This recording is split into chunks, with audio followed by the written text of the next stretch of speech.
It's now my privilege to introduce our 2017 Valedictorian and our 2017 Valedictorian. Our Valedictorian is Ms. Amy Walker, and our second speaker today will be our Valedictorian, Mr. Reid Johnson.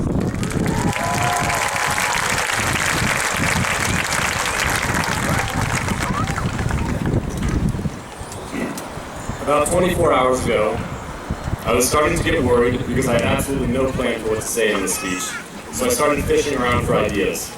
I got about 50 responses, and some of them were thoughtful, but the vast majority of them were really bad. I got 7 people telling me to just wing it.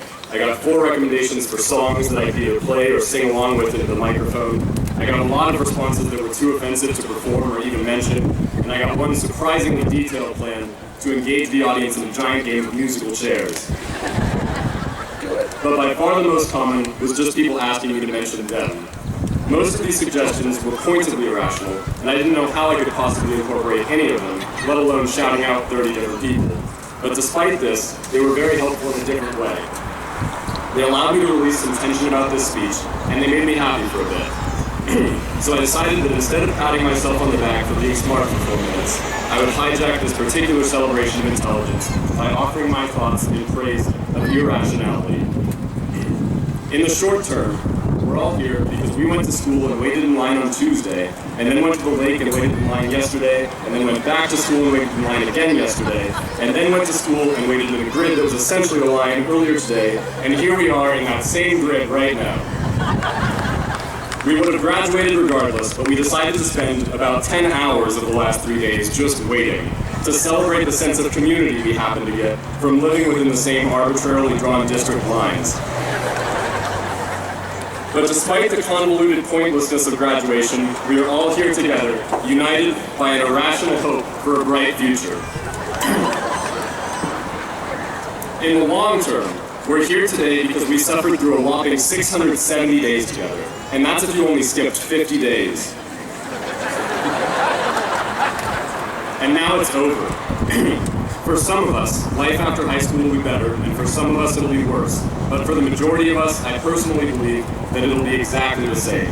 We'll have to figure out some way to jump through the same hoops with the same irrelevant lessons and the same egregious workloads, only now we'll be paying for it.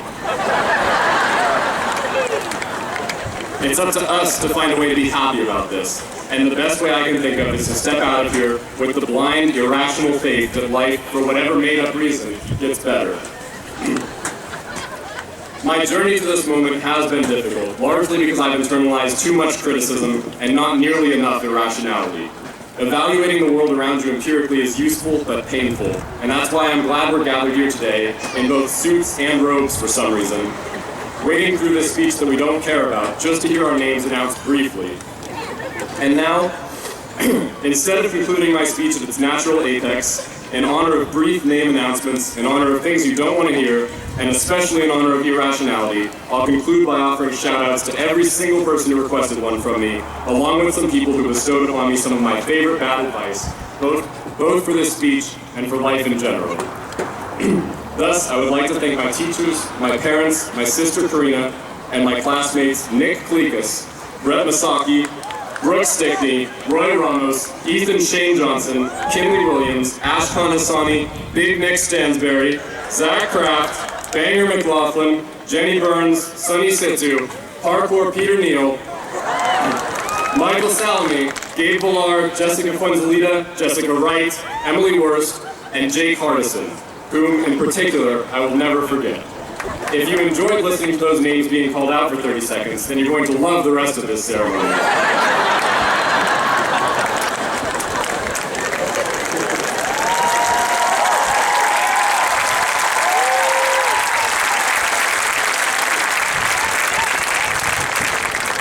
Thank you, genuinely, for helping me get to this moment. I hope the traditional hope that we all live great and fulfilling lives, and the untraditional hope that you're all stupid enough to be involved, stupid enough to be passionate, and most of all, stupid enough to be happy regardless. Thank you.